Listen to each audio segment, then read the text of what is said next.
Ladies and gentlemen, how's it going? Once again, I'm Ned from That's Tech, but otherwise known as your friendly neighborhood basement dweller. Don't worry, ma'am, I am from the internet. A lot of us are from the internet these days. We don't like to admit it. There was a time when you said, I come from the internet. It meant a really creepy thing. But these days, everyone comes from the internet. There's more of us who are more from TikTok, Instagram, Twitter, X, all of these things, and they are legitimately from the real world. In my small town area, many of us were more attached to the groups that we had at the coffee shop. But now the coffee shops have closed down since COVID, and we are all who we are over social media, and that's a little bit concerning.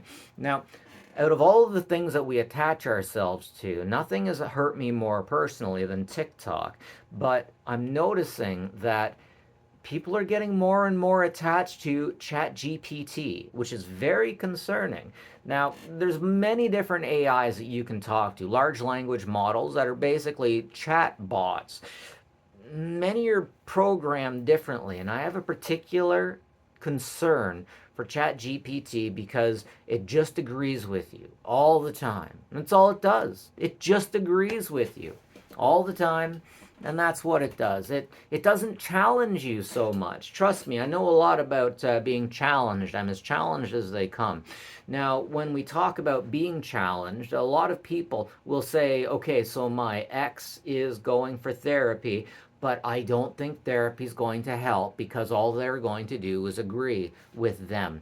And I've had this talk with my therapist, and my therapist says, yes, that is absolutely a problem. It's a very big problem. It's out there, and it does happen that a therapist will just agree with you, maybe try to change the way you think in a few things and catch you on the big things, but they want you to keep coming back. They want you to be open. They want you to communicate. So they're not going to challenge you at all.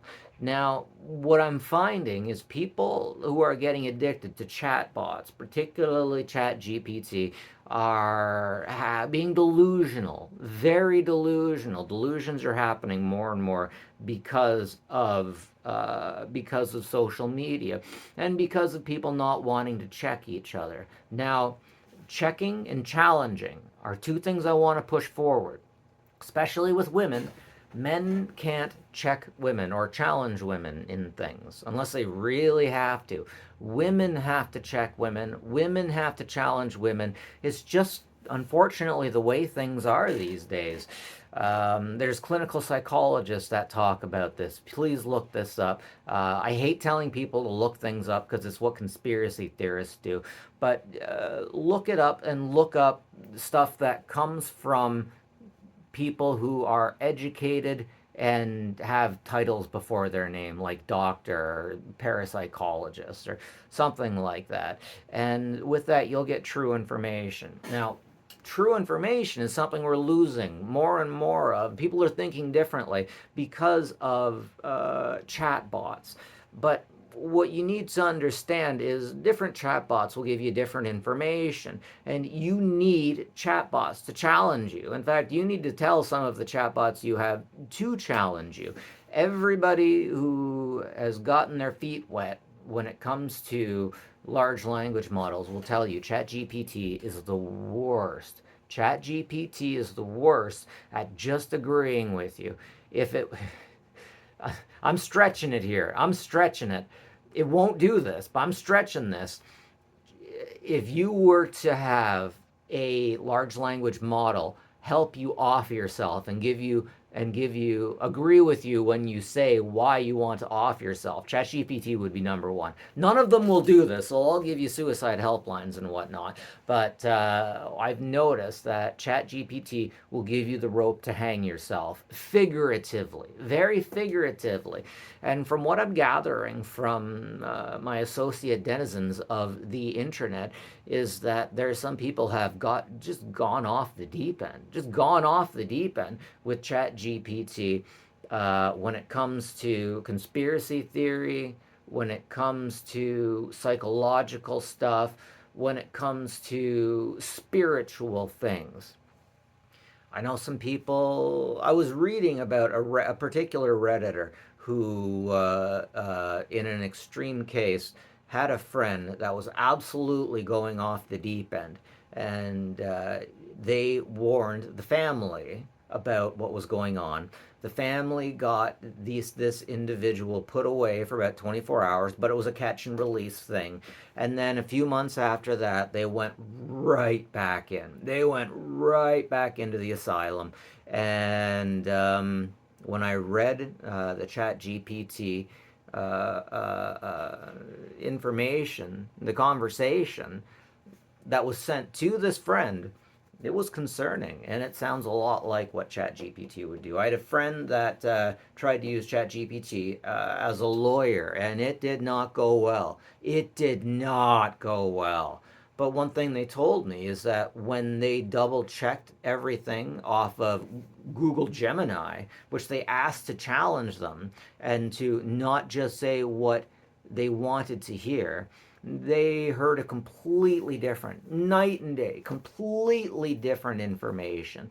And that is what I'm here to talk about. I think it's very important that we hear, think, and understand this. Some of these bots will just agree with you up and down. Some of them will challenge you, and some of us need to be challenged. We don't want to be challenged. We want the world to be the way we look at it, that we think about it, but things just aren't that easy. Things just aren't that good. And one thing that most people don't seem to understand is the default in life is difficult. Nature, reality, is trying to kill many of us.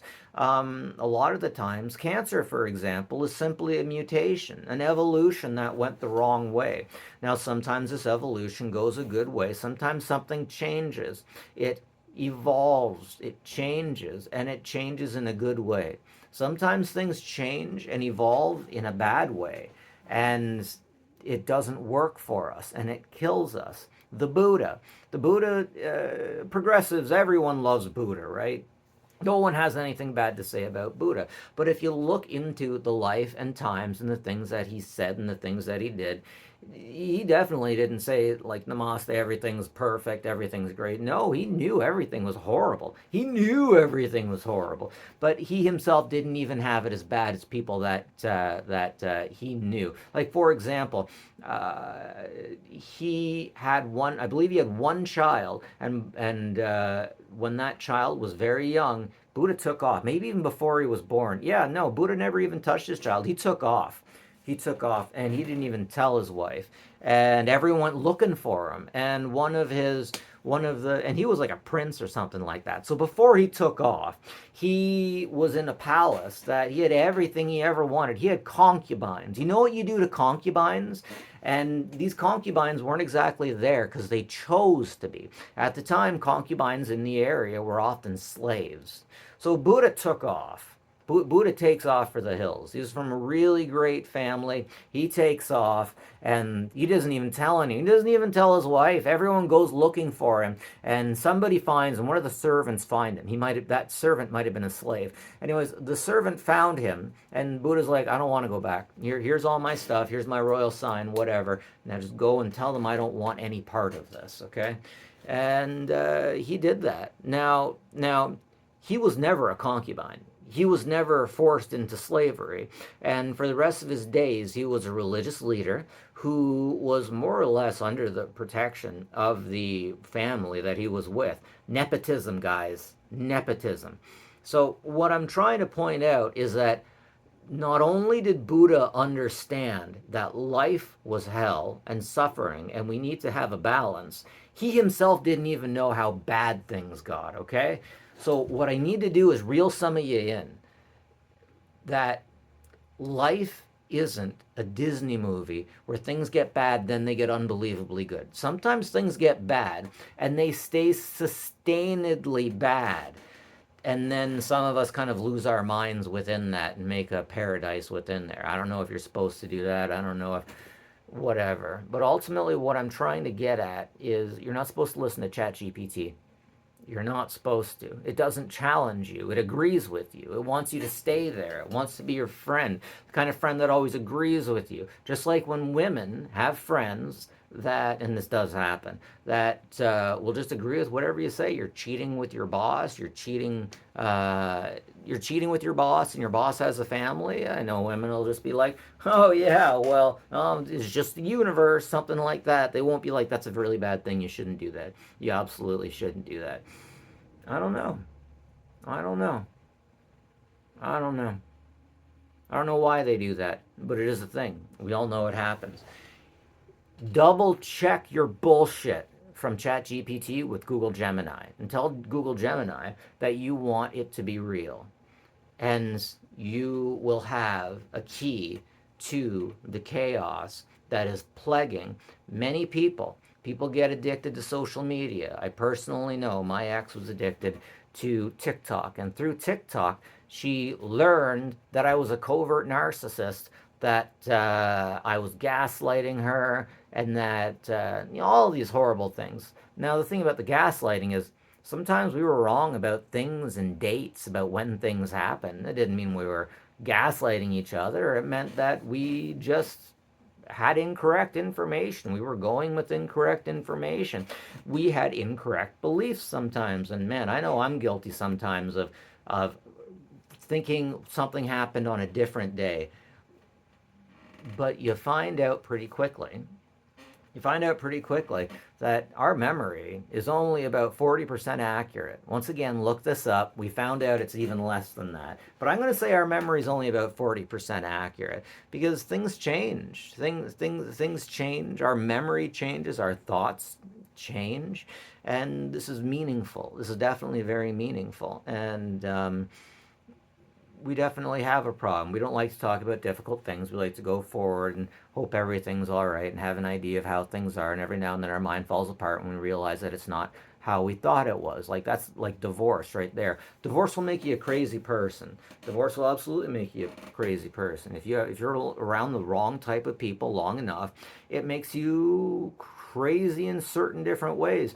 Now, I really think that what we're learning as time goes on is there's a lot of mental health issues that are definitely contagious.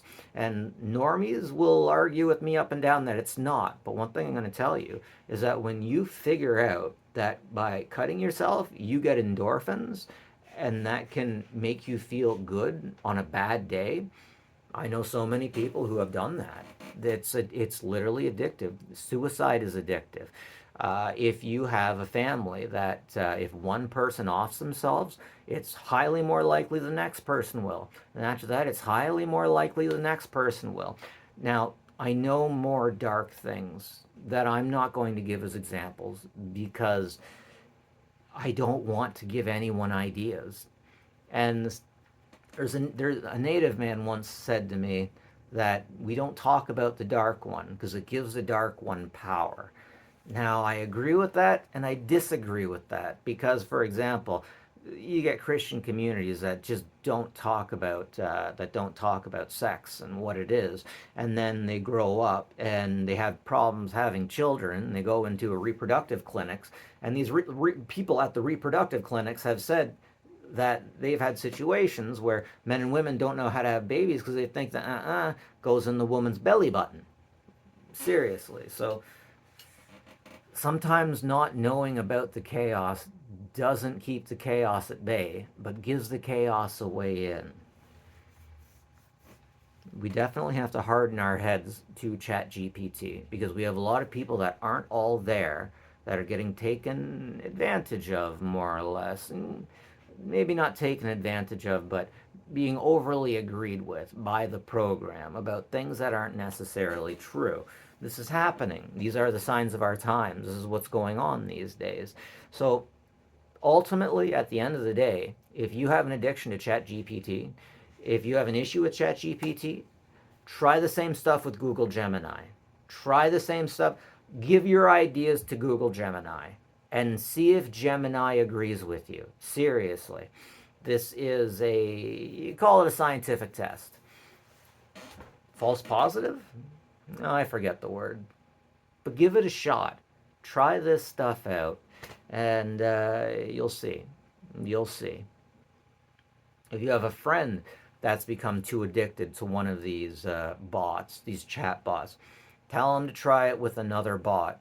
Now here's the thing: you're going to want to use an online LLM that will remember you. You log into it, it remembers you, and I'm telling you, Google Gemini remembers things a lot better than many of them. If you have Olama, as soon as you close Olama, it's going to forget everything. Hell, it might even forget everything after about 24 hours. ChatGPT doesn't have a very long memory either, but everyone knows ChatGPT just agrees with you. It just agrees with you on most things. Not everything, but on most things. Anyways, ladies and gentlemen, that's it from me. Net from Nev's Stack Bets. Let me know if you've heard any stories about individuals who just got too wrapped up in these chatbots. It definitely happens. And I think it's our personal responsibility as citizens of the internet to point people in the right direction and let them know maybe they need a therapist instead of ChatGPT. And if you're using ChatGPT as a therapist, try your ideas against Google. And if you're using ChatGPT as a lawyer, you might be getting yourself in a bit of trouble. Anyways, ladies and gentlemen, that's it from me. Have a good one. Take care of each other, will ya? We might be all we got.